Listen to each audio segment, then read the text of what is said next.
Okay, so we're going to welcome our last speakers for the day. That's right, you heard me right. It's speakers. We have two speakers with us who are going to be talking about artificial intelligence. Let me just welcome them to the stage.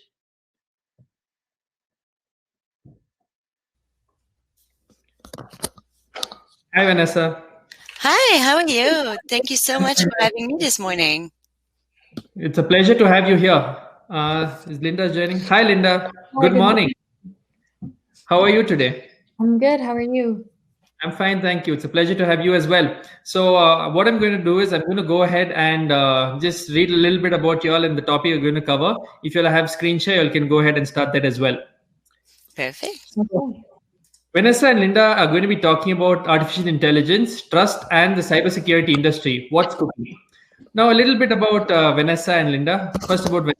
Vanessa is an information security legal expert and was part of the top 20 honorees in the IT World Canada 2020 Top Women in Cybersecurity event, and is a certified data protection officer as well as a lead implementer for ISO 27001.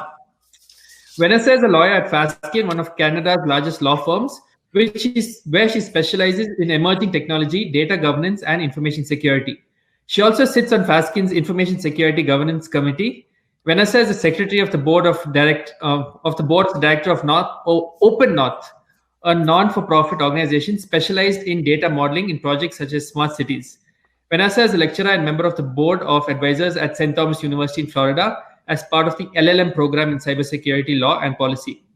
She is also a published author. Vanessa has appeared as an expert in various media events. She is a sought-after public speaker and has participated in key industry conferences around the world, including in Silicon Valley, Tokyo, and Paris.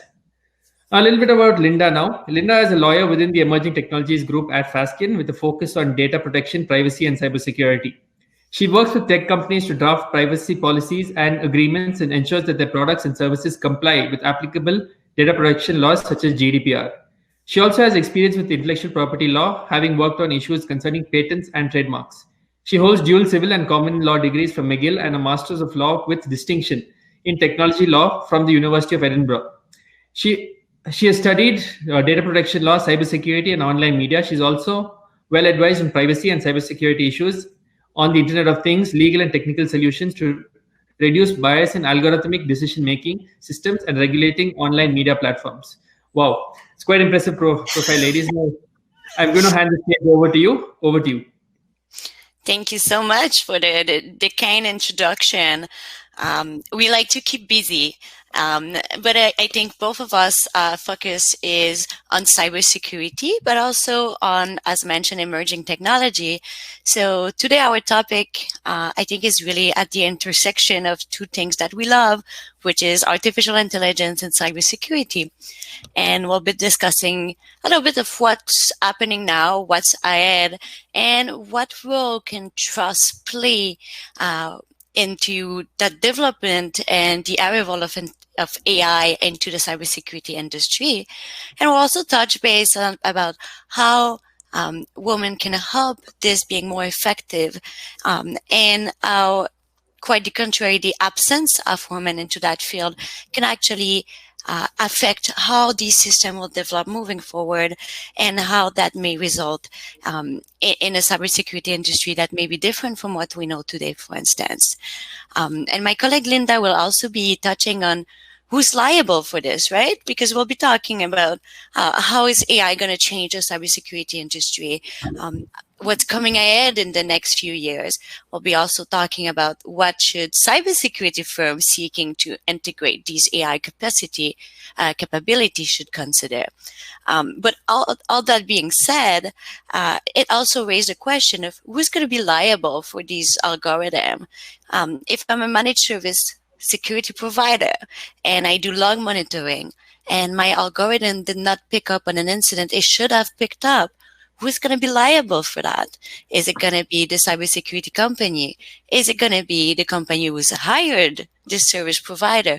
Or is it even going to be the developer of that algorithm?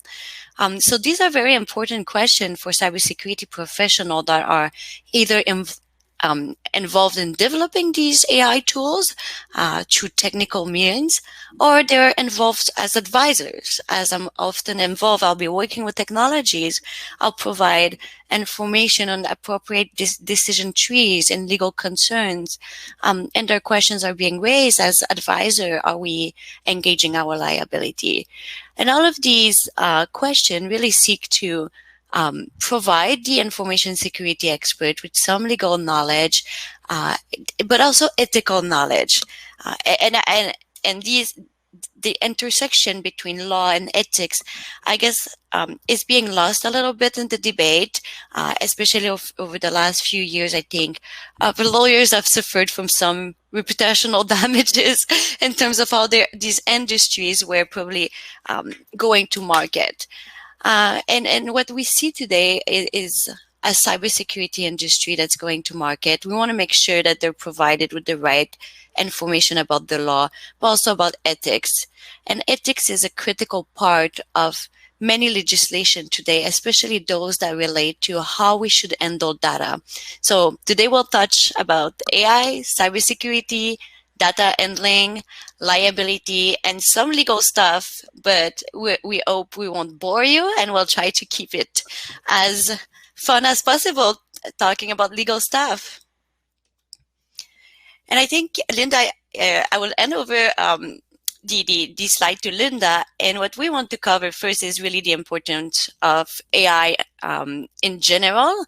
And we're sitting here from Montreal, Quebec, so I think Linda is going to be able to tell you firsthand what's happening in Montreal in regards to AI.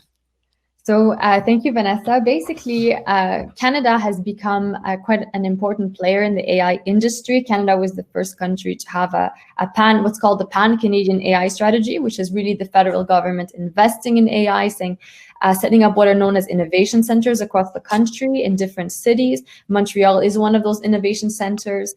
There's also innovation centers in Toronto and in Edmonton. And the purpose of these is really to have like interdisciplinary work and research that's being done with machine learning institutes, universities, AI professionals, and startups and companies to create this ecosystem where there's really a lot of research and development being done. So in Montreal, we have what's called MILA, which is the Montreal Institute for Learning Algorithms. It's an institute that does fantastic research on AI that covers not just the technical aspects, but a bit like Vanessa was saying, there's a lot of work on ethical AI. Canada is one of several countries that have agreed that they want to work on developing AI responsibly. So that's a technology that really contributes to society. So there's companies like Element AI, which I believe you see them, they're side by side in the picture. As they work together, Element AI is a global AI software provider. And so it works very closely, all these companies, research institutes, and companies together. And the Quebec and the federal government are also working together because basically for the purpose of having responsible AI, supporting AI projects and institutes. Basically, I think that gives you a bit of a general idea of the context in which Vanessa and I work very closely. And I'll hand it back off to Vanessa to explain a little more. So sitting here in Montreal, we've seen, we have this innovation zone where the MILA is located, and we've seen AI grow at an interesting speed over the last few years. And that has brought to us a question of where will AI be applicable, right? Because in the first few years, it was about developing the capabilities. So let's be clear, the algorithm that AI is using are not new. So these algorithms most of them have been known for several years. The issue is that we did not have the CPU power to go to market with this. And now I think we're moving from the R&D space to creating this case study. And now we're slowly moving into how we're going to commercialize this case study at a larger scale. So we're getting out of the proof of concept phase, and we're really starting to see application of AI globally in markets like cybersecurity. And cybersecurity, you could say that we're still at the beginning of that curve. And recently, ZDNet, which is an online magazine, very interesting if you have time to consult, has published this report on cybersecurity and how to get tactical about it. And essentially, what they noted is that it's not something that cybersecurity expert will be able to go around. It's going to happen. The question is when and how, but not if, right? If you're a cybersecurity professional, I think you've heard that before with data breach, right? It's not whether or not it's going to happen, but when and how. It's the same thing here. It is going to happen. We expect that it's going to grow by close to 24% from 2020 to 2027, which means a market cap of close to $47 billion by 2027. So it's a huge market that is developing and that is just starting to develop. So it raises a lot of questions in terms of what will be developed, what will company buy, what use of AI can we expect, what threat does that lead us to, and how likely are company to adapt this AI product and in which areas of their activities. There is a recent report that was called the Meticulous Market Research in AI and the cybersecurity market, and it looks at provision per industry within the larger cybersecurity industry. And we see a lot of activity around network security. We see a lot of activity around application security, and in particular also around identity and access management. And what I find interesting here, and I'm sure we'll have the occasion to discuss this in more detail during our presentation, is that both network security and identity and access management are closely related to the new reality of working from home and trying to revert this current trend that we see in terms of how often we see ransomware attacks. So we have seen a noticeable increase in the sheer amount of ransomware, and employees are more vulnerable when they're working from home. So to see AI being developed in particular in these subset of the cybersecurity industry, I don't think should be surprising. And it will be interesting to see if the prediction actually correspond to what will occur over the next several years. But down the line, I think it is very clear to us that the future of cybersecurity will revolve very closely around AI. So what we're going to be discussing today is we're going to start with the ugly, we're going to talk about the bad, and eventually we're going to talk about also the good. So basically what we're going to be addressing is in the ugly, we're going to talk about new threats, how AI reinforces known threats. We're going to talk about the bad, how AI and how kind of the new context of uses of AI is going to maybe create new vectors of attack. And then we're going to let off on the good, and we're going to talk about how organizations can use AI to positively reinforce their defenses.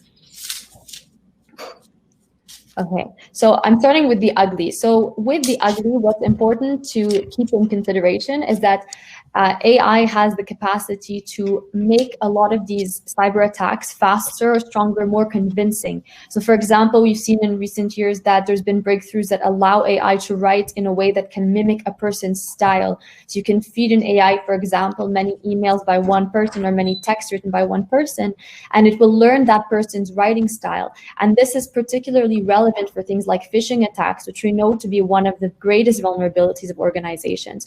We know that people clicking on phishing emails is often the way that malware and other kind of malicious actors get into a system.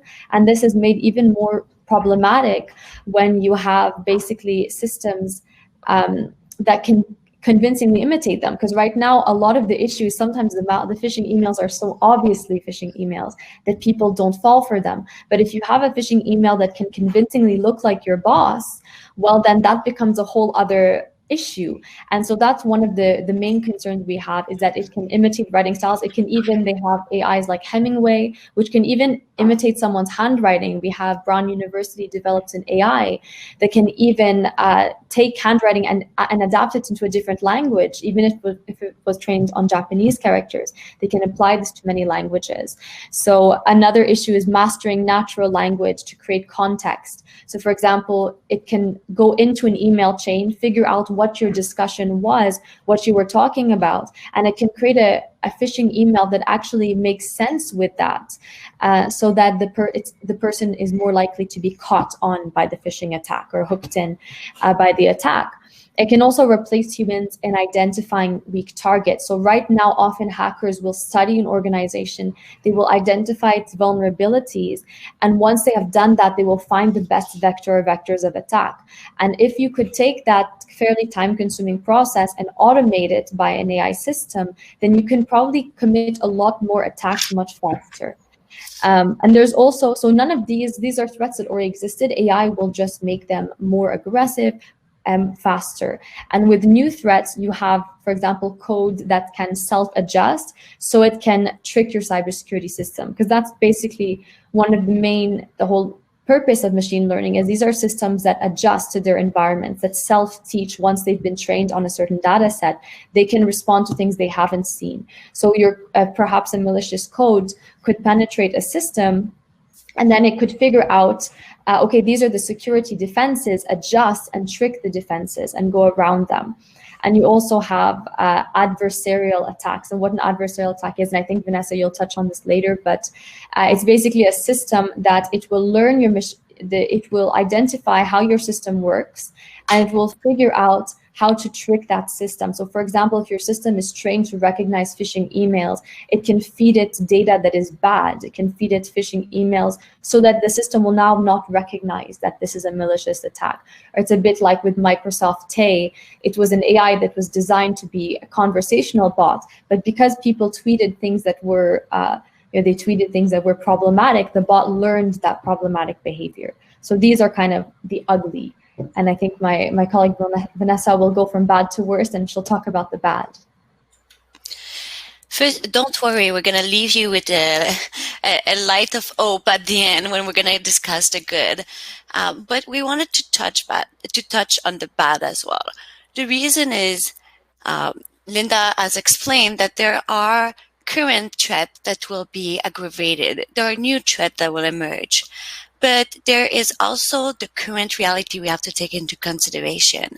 The fact that we are all working from home, the fact that we need to work in a distributed manner, and the fact that our management, people who have to take this business decision, have to take these decisions very fast. And for that reason, they need a maximum number of data. And doing so obviously requires accumulating a lot of data.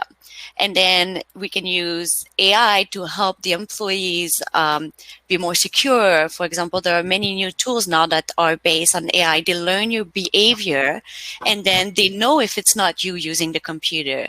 So it's very similar to what we have today with malware protection, except that it's based on your behavior. So if I always go shopping, because who does, and then it sees that I'm starting to order all kind of things that are not my size, then it's going to know maybe I'm getting hacked, and it's going to preemptively block what I'm doing. But the issue with that is that in order to do that, there's a lot of very sensitive information that's going to be collected about me, and perhaps even sent to my employer in some respect, even if it's anonymized at some point. There is a data collection that's very important. And why it becomes bad is that many cybersecurity use require using AI in data-sensitive fields.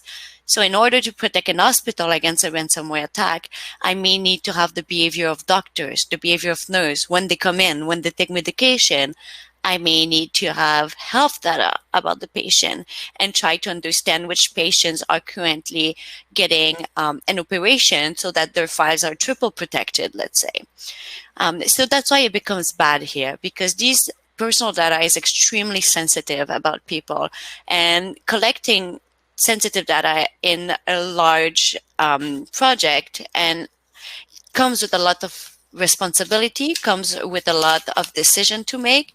And when we are in a crisis management mode, like most countries and organizations are today, the time to actually weigh in the pros and cons and make the right choices when we build the architecture of these new AI system is significantly reduced, which means that we are getting closer to having a very bad situation of maybe a data breach that could affect the AI system that are used for cybersecurity. So when we have a potential of having cybersecurity turns against itself and backfire in a way that your tool that was supposed to protect you is now doing worse. At the same time, then we have all of these new threat vector also that AI needs to monitor, and these threat vector are also sensitive. So, for example, I have an Apple Watch. It has a lot of my health data, and that Apple Watch can listen to me. So it's an additional threat vector into my room, and maybe a way that attorney-client privilege can be broken. If I add a virtual assistant like Alexa just sitting behind me, I would be concerned that it may be listening to me. So my employer, because I'm a lawyer and I have confidential information in my conversation with client, would need to protect all of these new attack vector. And it would need to do that extremely fast, involving my biometric data, like the way I talk, or how many hours I work, or whether I'm actually in my office or not. So there's a lot of threat that comes with this. There's a lot of privacy issue, and we'll touch base on this. But there's also a lot of risk of cybersecurity AI backfiring on itself because it needs to collect so much data so fast that the governance that's implemented is not going to be sufficient for what we're trying to address here. Now, I do not want to discourage you, because there are also some very positive outcome of using AI in cybersecurity. And this is why we are expecting the market to take an exponential growth over the next few years. And I'll let my colleague Linda explain to you a little bit more of the good potential and why we're going down that road of trying to have AI in cybersecurity anyway. So as my colleague said, we shouldn't only be defeatist, because there's a lot of positive aspects that AI can bring to cybersecurity. So for example, we talk about scanning systems for unauthorized devices. There's been a big proliferation of devices, firstly because people just have more personal devices, and because now they're working from home, as Vanessa said, in a very quick context. You may have, a lot of people may have been given laptops or work iPads or technology they may not have had before. They might not have needed it, and those have to be protected. So being able to use AI to scan the system for unauthorized devices and to find potentially threatening devices that don't belong there, that you know shouldn't be there, and that you can flag them or maybe take them offline until you can investigate. That's an example of a positive use that will maybe take some of the weight off of security teams who are now stretched thin. You have automated malware defense, which is using heuristic algorithms to identify malicious software. And so you could train your AI system on malicious codes, and it will recognize those codes. But if it's a machine learning system, it can also probably recognize new codes. That's the whole purpose, is it will be able to find, okay, there's a code that is suspicious that's trying to make its way into the system. You can also use AI to develop cybersecurity plans, like attack trees. So for example, if you want to protect your system, one of the best things you can do is to design an attack tree and see where are all my vulnerabilities, how is my system laid out, and where do I need to reinforce, as Vanessa gave the hospital example. If I know that operation rooms or systems that keep people alive, those have to be triple reinforced, because they have there's a very high consequence if those systems go offline or they get attacked with ransomware.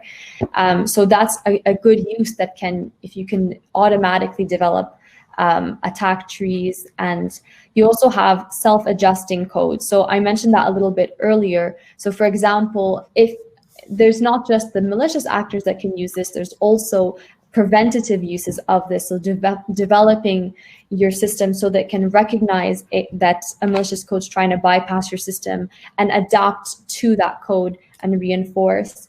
You have automated phishing detection. So we touched on phishing. Phishing attacks are kind of the bane of organizations. I think with COVID, many people were getting even more phishing attacks than usual. Here is your COVID test result, for example, or these kind of scams became even more evident.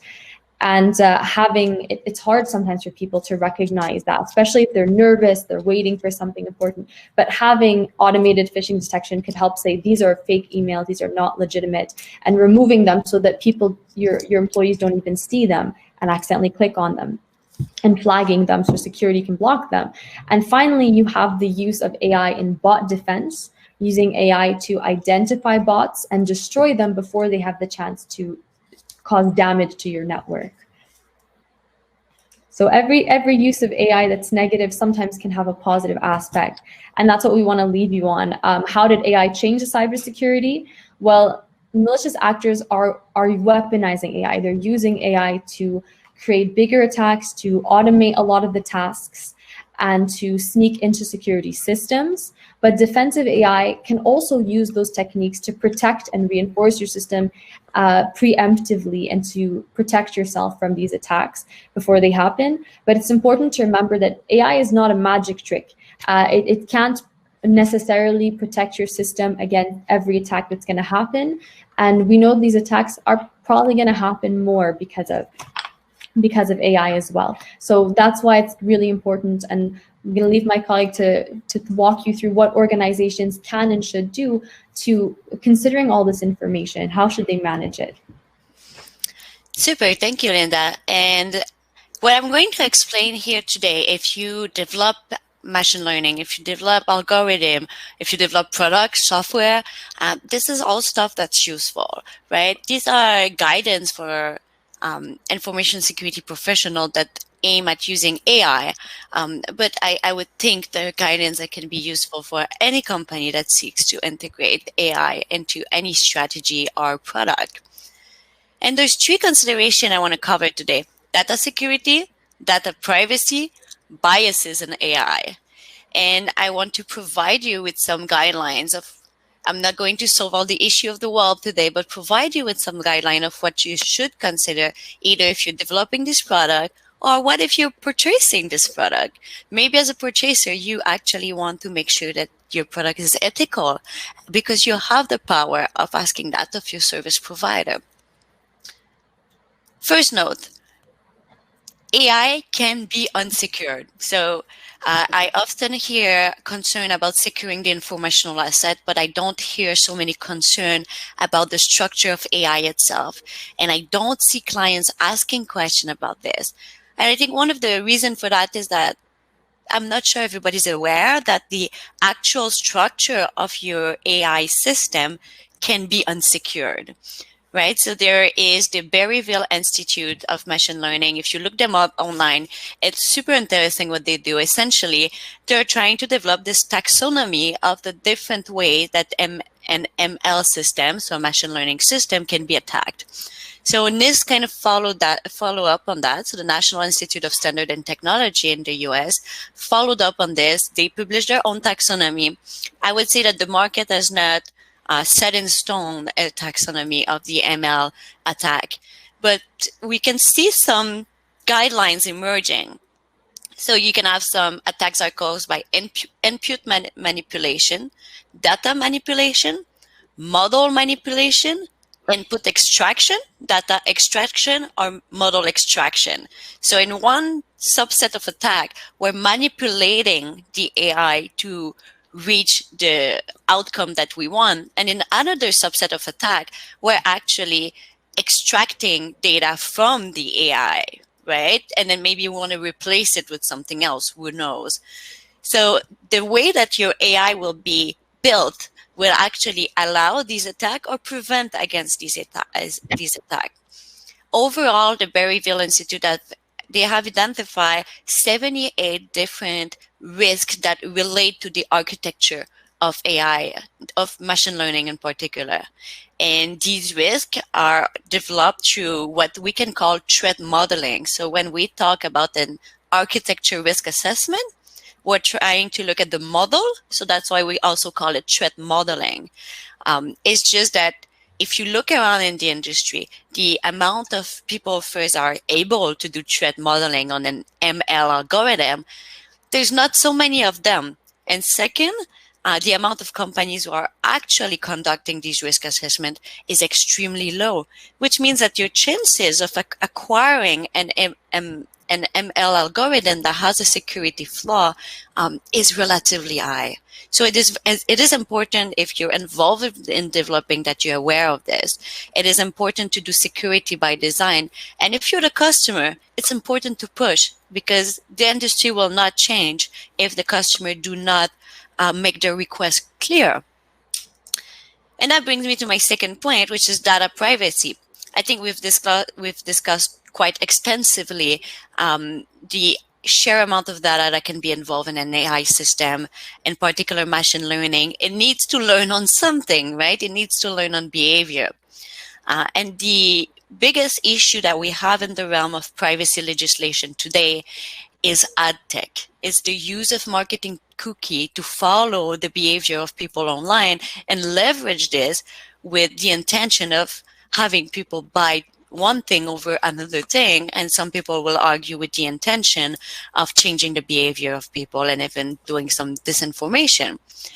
Now, using cybersecurity to track behavior has also the same potential of becoming intrusive. And the issue with that, when you use behavior to tell the machine what to do, is that you may have a feedback loop, and you may create a behavior that didn't exist in the first place. So it's important to be cautious of all this. And one of the best way to make sure that all of these issues do not materialize is first to avoid collecting personal data in the first place when possible. So you can use synthetic data that are generated artificially to replace these data, or you can actually anonymize some of them. You can do some differential privacy. So all these considerations should be considered. And there's pros and cons. It may take too much computing power, but you really need to think about that. And if you make a trade-off, you need to identify that and say, this is the trade-off I'm making, this is why. So it's documented, so that people that are taking over the process later, maybe in 5 years when we have a better computing power, can know exactly how they can fix the data privacy issue. And in particular, one thing you need to be careful is that you need to be transparent in order to fulfill data privacy requirement. So if you don't know how your ML is working, transparency is very hard. So you need to at least know what are the inputs, what are the parameters of the decision making that you fed your ML, to try to explain, if not how they got there, which parameter brought the ML there. And today, that level of transparency is not what we see online with AI tools that are used by cybersecurity firms. So it's going to be important that cybersecurity firms develop that capacity to explain how they use AI. Because otherwise, we're not going to be able to have a consent that's informed. So that means that data processing could be illegal.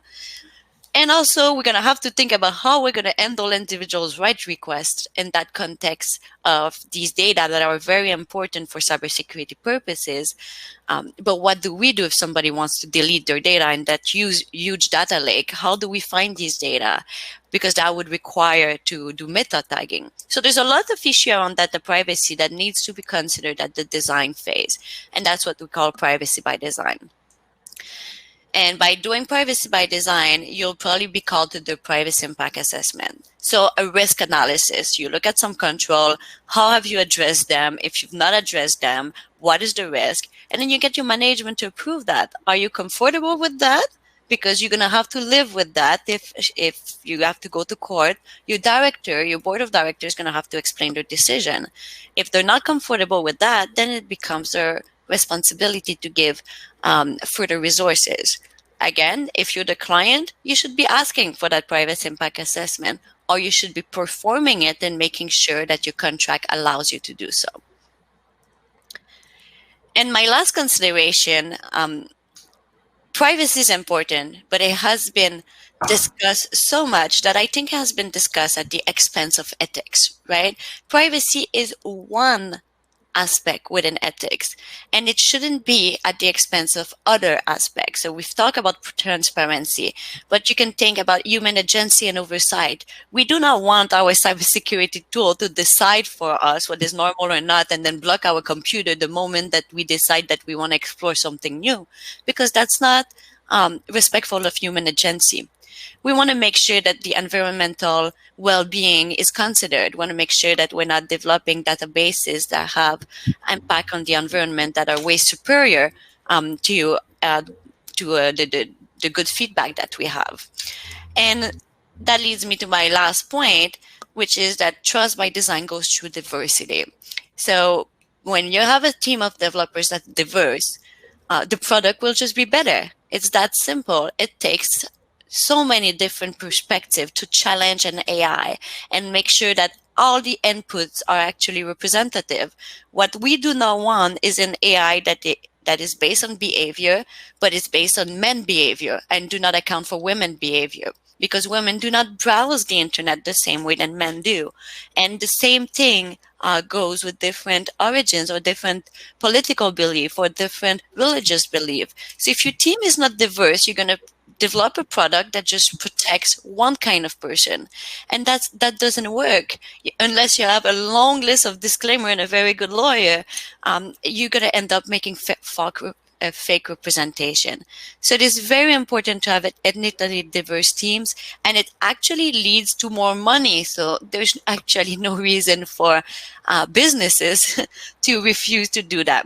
So my last point is really diversity is going to be the deciding factor into what makes cybersecurity AI efficient or not in the next few years.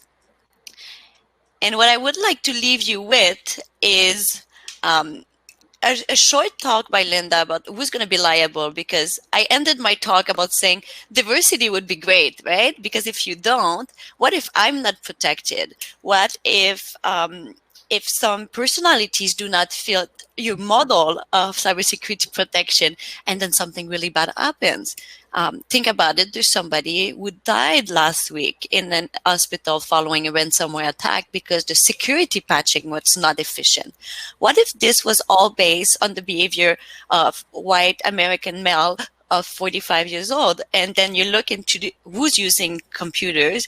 It's all nurses, women nurses who do not have the same browsing profile. So it turns out the tool was not effective.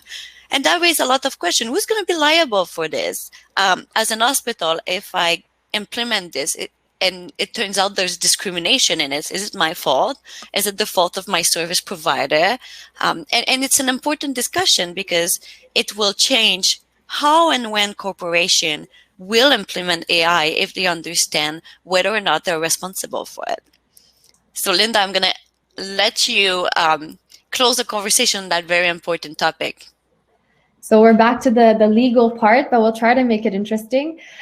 Essentially, who is the person responsible? AI challenges our traditional notions of responsibility within the law, because AI in itself and machine learning can act in ways that are autonomous, independent, and not always predictable. So that challenges when we have an act of liability in a supply chain. It's always a difficult exercise to know who is liable. So for example, a hospital may have implemented AI. There could be several people involved in the decision to put the AI system, whether they appropriately checked it, whether they verified the product was appropriate for their needs. But higher up, there's the people who may have designing an AI. There may be, is it the company? Are there several developers?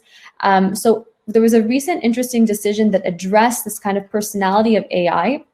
There's a decision that came out by the Patent Office, actually, is United States Patent Office application 16-524-350, and it was about actually a device and a method for attracting attention. And this is in the context of IP, because AI systems are now becoming capable of creating stuff, creating works of art, creating other softwares. And so the idea was, can AI be responsible for its own actions? And the court said, no, AI doesn't have moral personality. It's a technology, it's not a person.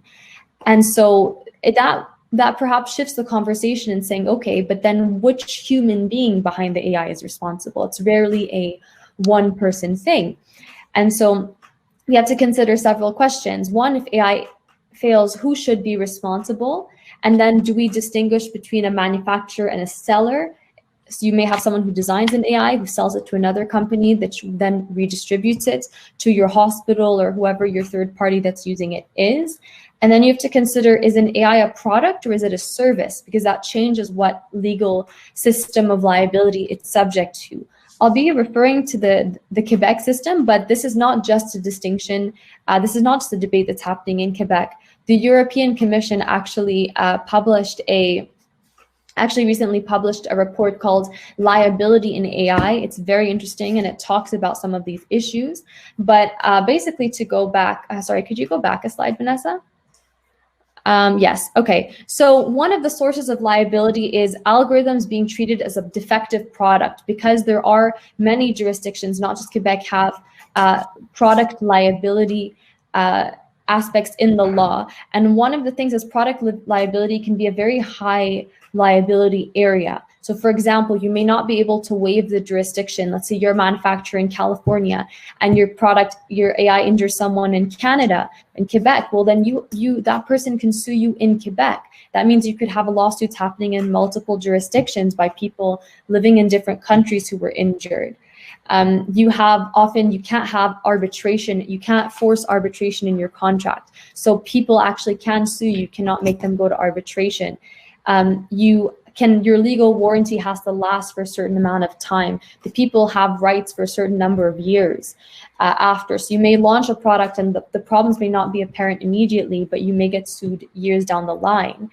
And often there is, in many systems, a presumption that the manufacturer was aware of the defect. So the law presumes that you, as the manufacturer of the AI, knew that it was defective, and you have to disprove that. But you may not have known. It can be very difficult to predict, also because as the AI gets released, perhaps you trained it on certain data, you tested it in so many scenarios, and it gets applied to something different, or there's many things that could change, that could result in a situation of liability that you didn't foresee, and you then are in the situation of defending yourself against that, perhaps years later.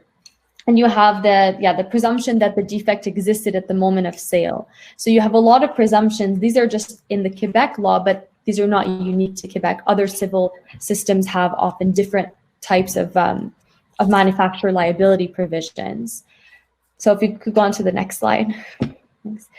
So one of the potential sources of liability is what's known as statutory liability, so that you breached a law. So for example, we talk about privacy. Vanessa's talking about AI technologies are often privacy invasive. They collect a lot of data. They rely on data to train them and to work them. And so now we see jurisdictions around the world that are getting stricter with privacy laws, that are laying down kind of stricter rules on how you can collect data, what are the conditions. We saw this with the European Union's GDPR. We see in Canada with Quebec has proposed a new law called Bill 64 that would come closer to the GDPR. We see California has passed a law on data protection, and many countries have kind of changed their systems, even Brazil, and I can think of many others. So that's something you may want to consider as a manufacturer or an AI creator, is thinking, what data does my product collect? How does it use it? Do we have mechanisms that make it possible to, if people want to access their data, want to exercise their legal rights to their data? You could have issues of rights and freedoms that come in some jurisdictions, because in some jurisdictions, privacy is a human right, and that can open you up to stricter being sued, for example, by organized privacy organizations, data protection. In the United States, I believe it's the Federal Trade Commission that can handle some of these lawsuits. So it's a whole, there's two kind of areas of liability. We talked about defective products, you have privacy liability, and some of these can be dealt with. For example, you can maybe protect yourself through contracts in some ways. For example, if someone uses your AI in a way it was not supposed to be used, if they misused it, that's a potential area of defense. But there's areas of law that you cannot shield yourself necessarily contractually. Privacy being one of those areas that's quite strict. Product liability. Consumer protection is another area that looms large, because if we see AI as a product that is sold to people, to ordinary consumers, for example, think of a home assistant that's sold to ordinary people in their houses, and it could be sold to millions of people. So you have several areas of liability that should be considered. And what was interesting in the European Commission report on liability for AI, is it talks about what are areas of AI that also challenge these traditional systems, because these legal systems exist, but they're not necessarily perfectly adapted for AI. Firstly, we talk about the issue of predictability. AI and machine learning by its very nature is not necessarily predictable because you want to apply it to new situations. So you can't necessarily predict that your AI would have made this decision, for example. So it's a system that's more difficult to perhaps frame legally. You have opacity, so the idea of black boxes. A lot of data goes into a system, and you often have proprietary algorithms that then determine the way the output comes out. And because those are often covered by intellectual property concerns, it's quite difficult to then say, okay, well, we know exactly that this decision was made in this very way. So you have a certain opacity often that comes around machine learning systems. You have complexity. This ties into opacity. You have a system that may take huge amounts of data from different sources, compile them, and come out with a result. It's difficult to say this exactly was for this reason. This was a specific rule that led to this result. And finally, there's the notion of autonomy, the notion that the system can make a decision somewhat independently in some contexts.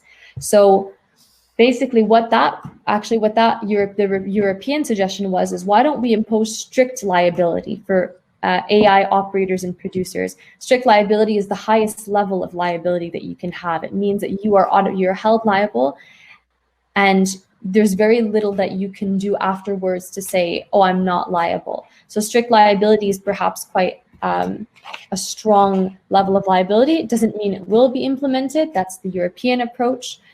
We talked a bit about the Quebec law, which if it was applied to AI products could be quite stringent. And it'll be interesting to see how other countries and other jurisdictions are going to handle the issue of liability. So these are all things you could consider when designing a system.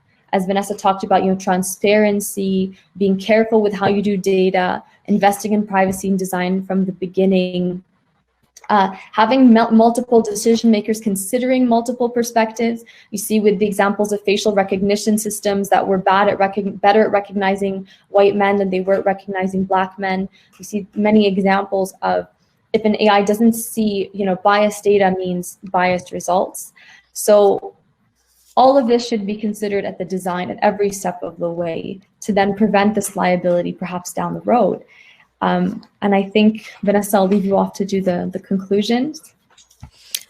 Right, and I think, Linda, it was a great segue what you just finished with. I think our message today is that AI is coming in cybersecurity industry. It's already there. There is vulnerability management done with AI, but we're expecting to see that take another level of importance and be deployed in consumer protection setting, be deployed maybe automatically into the hardware that you're buying or the operating system that you're buying. So as we enter into this new area, I think what we would like to do is a call for ethical design, a call to make sure that all voices are heard in the design of what is the normal browsing behavior, in the design of how should we authenticate people and how efficient are biometrics, as Linda mentioned, if it recognizes some people better than others. At the same time, is too efficient an issue, right? A privacy issue. So there are a lot of competing interests. And while cybersecurity is definitely a fundamental interest and an interest that may overcome many of the other interests, if there's a way to take all interests together and come out with a product that is acceptable, that would be our preferred way. And I think that would be our suggestion as well for organizations that want to protect their liability. So manage your risk, do it well. So that means do security by design, do privacy by design. And it's not after several years of R&D that it's time to do it. But innovate, because we do need that. We do need better solution. Passwords were never meant to work, right? Nobody in history could remember 90 different passwords. So we need to find a better way to authenticate people, whether it's digital IDs, whether it's behaviors. And have we yet figured out how we're going to do that exactly and what's the best solution? I don't think so. So the floor is open for this solution. Now is the time to do it. And finally, I think cognitive diversity in the development of AI is the most and probably the single most important factor into making sure that we have a bright future in AI and cybersecurity. So this is our presentation of legal aspect on ML and AI and cybersecurity, and how does that tie up to what roles are women doing, and what does it mean to reinvent cybersecurity for women? For us, it means to have AI systems that are made with women, for women, and that involve women as well. So we are open to any question. I see there are many of them in the chat. I doubt we'll have time to address them all, but feel free to follow up if we don't. Well, wow, that was an amazing presentation. Now, because we have a lot of questions, I'm going to go straight in and ask you the question. So the first one is, how do hackers use AI to automate attacks on enterprises and on enterprise systems? Do hackers from Iran and North Korea employ the latest AI tech in hacking? And it's a big worry. Right. It's a very large question. I wouldn't say that all attackers from a single country are using AI. I would say that when you look at attacks that are likely sponsored by some states, you see that more often than you're not going to see that as a single hacker at home yet. It takes a lot of time to develop a powerful AI, or it takes a lot of economic cyber espionage to steal it from somebody. But we see that with states, and states have been also very careful not to reveal what they have. So although the US knows, for example, according to Andy Greenberg, that Russia has hacked the Olympics, the US has not said anything about it. And their answer were, oh, because we have the same capabilities. So if we say on the international stage that we don't want others to use it, then we won't be able to use it. So there's a lot of secrecy about what actual capacity actors have and how they can deploy that. And we think that most of the AI capacity right now are in state-sponsored attacks. Now, is it possible that other groups have? I would say it would have probably to be an organized criminal group, more likely than a single hacker, which probably makes things worse. Okay, thank you for that. The next question is, can AI itself help in mitigating the bad and the ugly threats? Do you want to take that one, Linda? Yeah, sure. So I think basically a lot of the negative threats, the uses of AI that make the threats more aggressive also make the defensive more effective. So for example, one of the examples was automating phishing defense.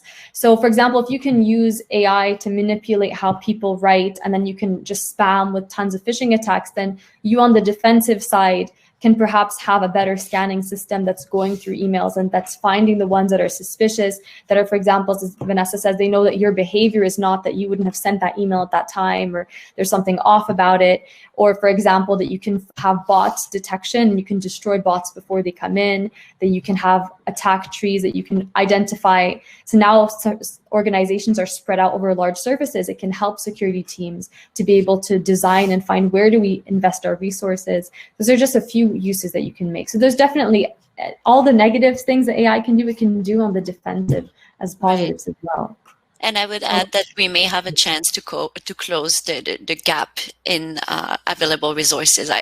In North America, we have 6 million jobs that are open. So I think I think everybody would leverage a little bit of AI right now. Okay, great. The next question is, data breach AI fixer. Is it a real thing, and how effective is it? Is it real? Sorry, my dog is decided he wants to join the conversation. It's okay. I would say, is it real? I think it's probably wishful thinking, especially the word fixer. Once I do a lot of incident response with companies, so I'll walk them through a ransomware attack, and then we'll decide if we need to notify the authority. I don't think any AI can fix your reputation once you need to do that.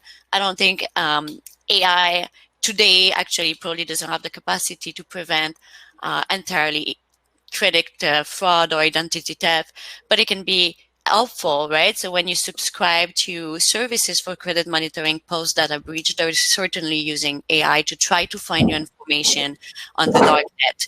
So I would say down the line, is it a fixer? Probably not, but are we starting to see improvement in breach response and threat intelligence, and how we can support the victim?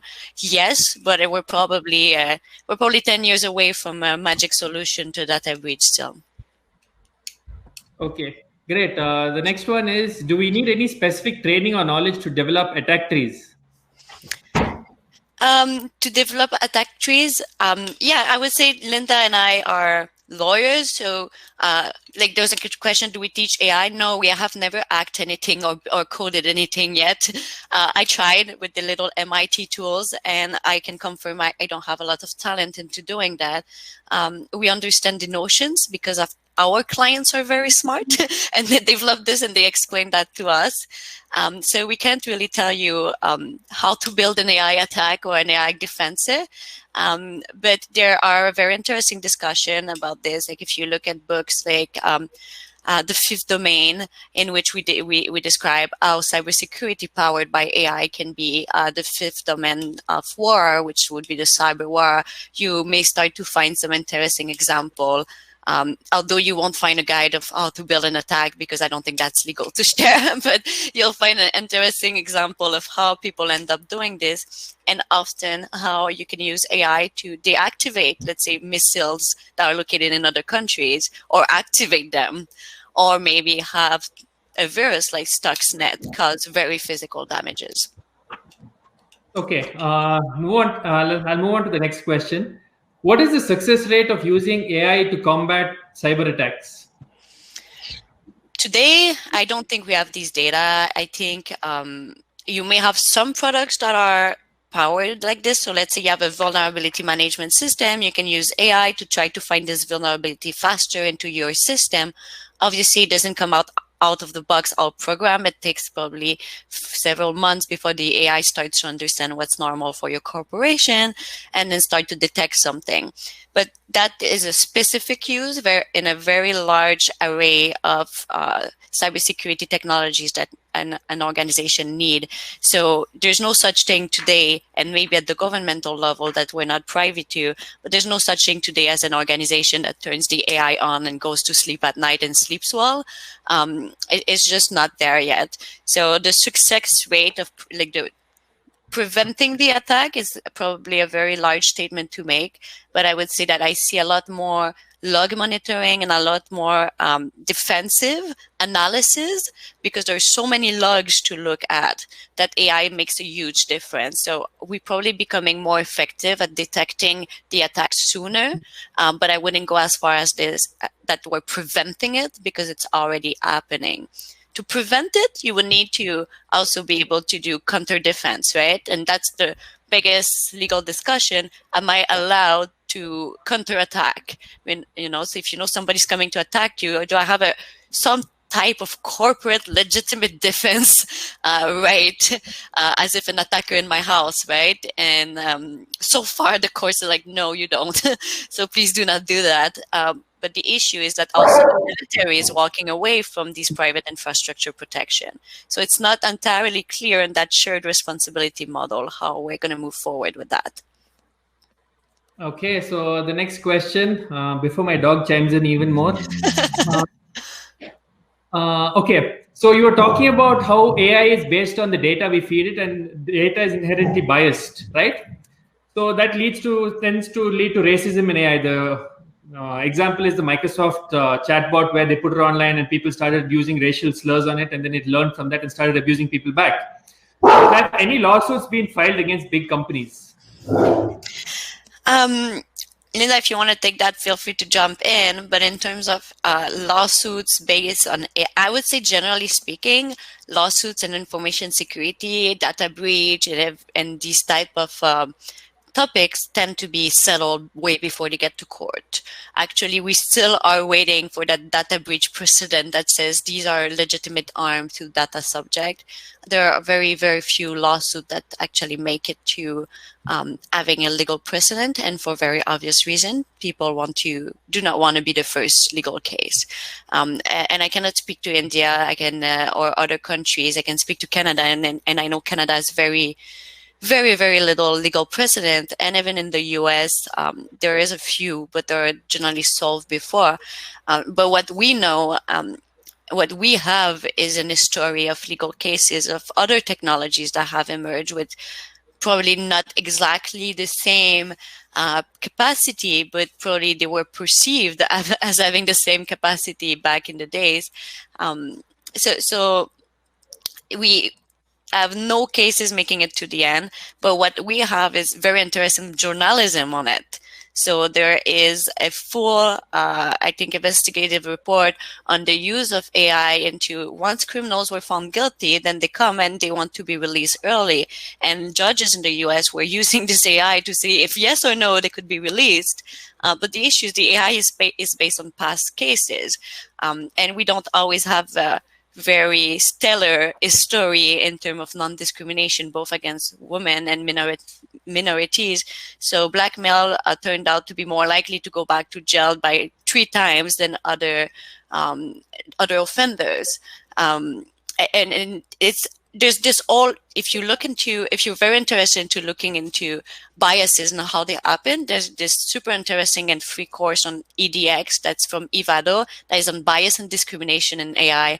And they really explain the difference between a false positive and all these different mathematical parameters and how you can calibrate this. But it's always a question of trade-off. Do you want to have more false?